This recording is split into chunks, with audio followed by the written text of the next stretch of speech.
"We have exceptionally good provenance for this instrument," the auctioneer explained in his measured, slightly superior Oxford accent. "We know that it was made by Giulio Antunes for the Royal Chapel of Lisbon in the year 1749, and presented to the Scarlatti family in Madrid by King Joseph I of Portugal in 1756. It was the actual instrument on which Domenico Scarlatti composed the majority of his sonatas.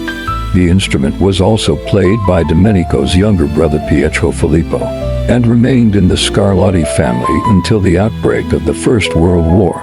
If I might venture a personal opinion, I believe this to be the finest instrument of its kind that has come onto the market in my 28 years in this profession. It has been meticulously maintained and is in tune and fully playable, as Dr. Saul Lander, professor of harpsichord at Trinity College of Music, has kindly agreed to demonstrate." The tall, slender professor approached the instrument as one might an emperor on his throne.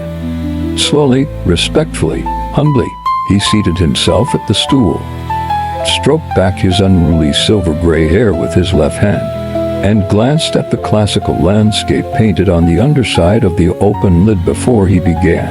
When the voice of the instrument was heard, it was mellow, understated, compelling.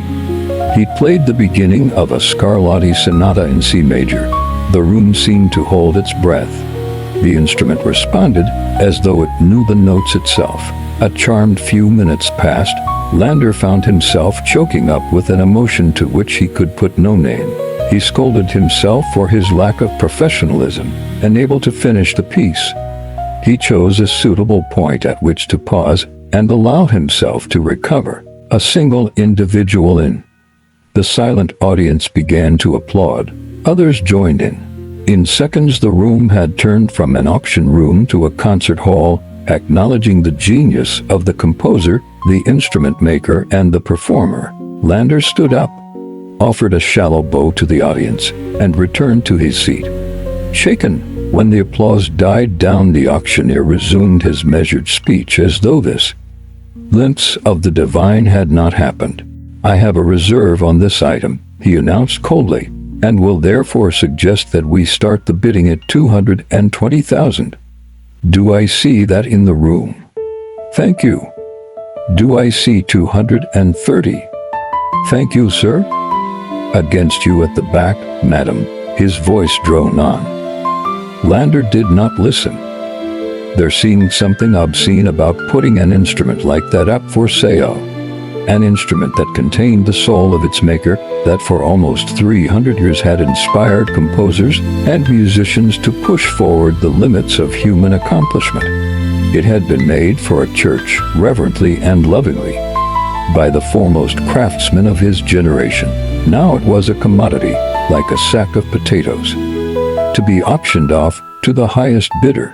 Lander considered walking out, but he knew that doing so would attract too much attention, that it would be interpreted as just what it was, an expression of contempt for those who put a monetary value on the likes of this.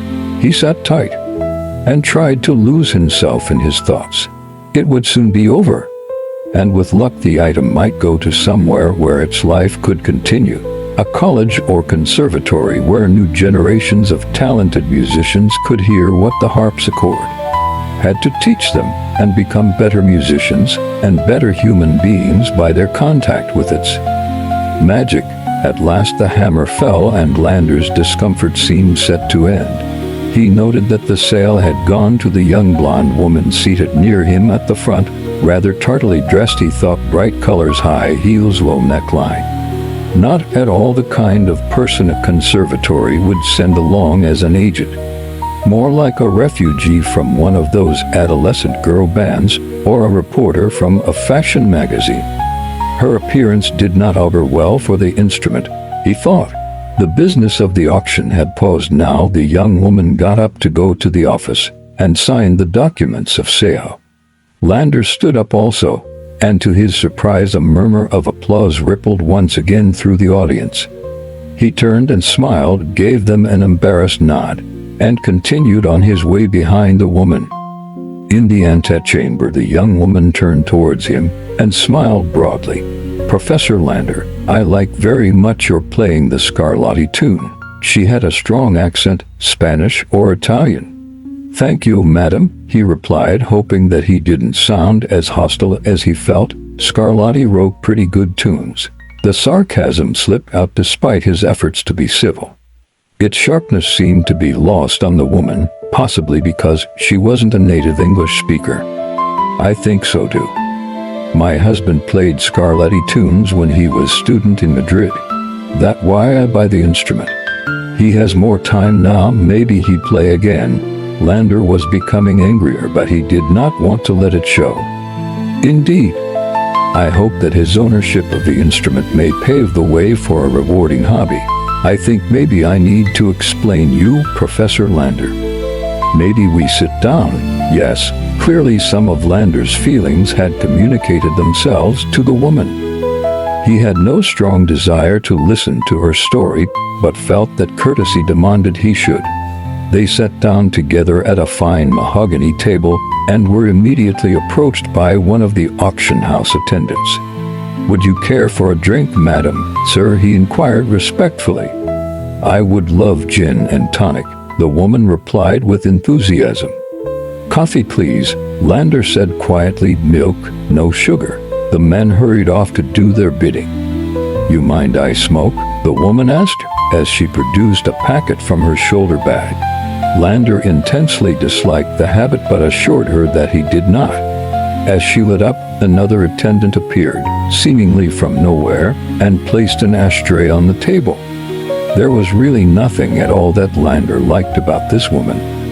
Lander thought of his own institution and his own students. Struggling, dedicated young musicians who worked night shifts to pay their fees, who would sell their souls for the chance to play for 10 minutes on an instrument of that quality. "Forgive me, madam, but I am curious. Am I to understand that you have just paid almost £500,000 for that instrument as a gift for your husband who is an amateur musician? Is this the kind of thing that you do often?" "No, I just do it this once." "Don't worry, Professor Lander. My husband have big house now, servants. He look after the instrument. Maybe our children they play it too. He make money in the computer industry. But not what my husband want to do. My husband's soul is musician soul. I know this. He want this instrument for long time. Maybe someday you come to our house in Spain and play this instrument too." "Yes, that would be a great privilege." "May I know your name?" "Sure. Here, I give you my card. We live outside Madrid. You come see us anytime." "Any time at all?" Lander took the card. He was expecting to see a picture of a computer or something modern and technical. But instead it bore a small family crest in blue and red above the gold embossed name and address. The name on the card was Maria Magdalena Scarlatti.